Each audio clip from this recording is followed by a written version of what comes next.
Hi guys, and welcome to the Year 8 Physical Science course. This is Activity 9, where we're going to be looking at non-renewable and renewable energy. So firstly, let's just define what each of these are. Now basically, non-renewable energy is basically any energy that cannot be used again. It's the main areas that we've got are the fossil fuels. Now the fossil fuels basically are things like coal, crude oil, natural gas. Now they are formed over millions of years from plant and animal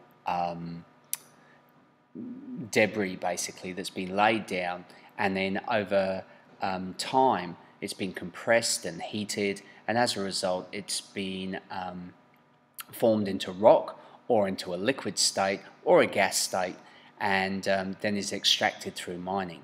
Now what tends to happen around the world is a lot of this fossil fuel is either dug up or drilled up, and then we utilize it in everyday life, such as the coal is utilized for producing electricity. Crude oil can be broken down to produce petrol, and obviously natural gas, we either cook with it, heat with it, or we use it as barbecues, those sorts of things. Now the problem is, over time the fossil fuels get dug up and, as I say, drilled out of the ground, but there's nothing to replace it, and it takes millions of years for this stuff to form. So it's not like we can produce our fossil fuels overnight.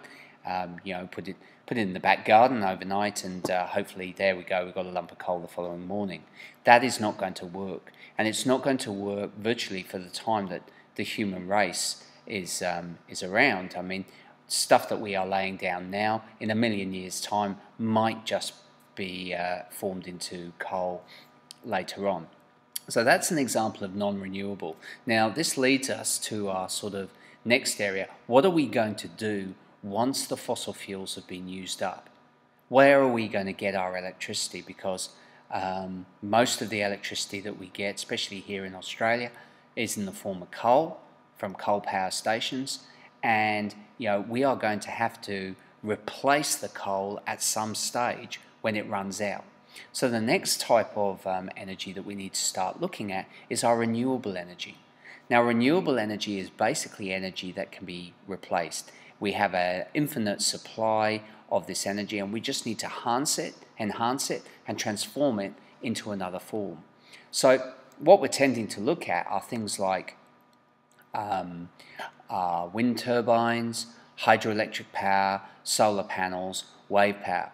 Now wind turbines basically are virtually large windmills, and inside there's a wee turbine, and as the propeller of the wind turbine turns, it turns a coil wire inside a magnet, and that makes electricity. Hydroelectric power uses the concept of having water high up, and then it has a sort of channel that it runs down to, and then and it's at a lower level, and as it runs down through the pipe from the reservoir, you'll have another turbine, which is just a fan in the water, and again that will turn an electrical coil inside a magnet, and we get more electricity. Solar panels use the concept of heat and vibrational energy to either convert solar energy into electricity, or it can be used to heat water. So they basically will work in areas where we've got high sunshine areas. And then wave power, if you ever stand at the side of the beach or what have you and look at waves coming in, you know there's a huge amount of energy. Now if we can get that to rock a buoy or something which is floating on the water, then some of the turbines they've got little coils inside this buoy which moves as the wave passes, and each time it generates a little bit of electricity. This requires a huge length of buoys in order to produce any viable electricity. But these are ideas which are coming out at the moment. Now obviously we see around the world wind turbines, hydroelectric power and solar panels used quite well, but it's still not enough. We need to be able to come up with new and better ways in which we can enhance this renewable energy, so we can get away from using the fossil fuels, because eventually those fossil fuels will be gone. So it's up to us to force governments to try and decrease the amount of fossil fuels which are burnt, go to clean energy where we've got an infinite supply. It's not only good for us, it's also good for the environment, and the result is that we tick a lot of boxes by using some of this renewable energy. Okay, so I hope you sort of understand the idea of non-renewable and renewable energy, and you've got some good examples that you can utilize there in a question which might come up about, why do we need to be studying this stuff?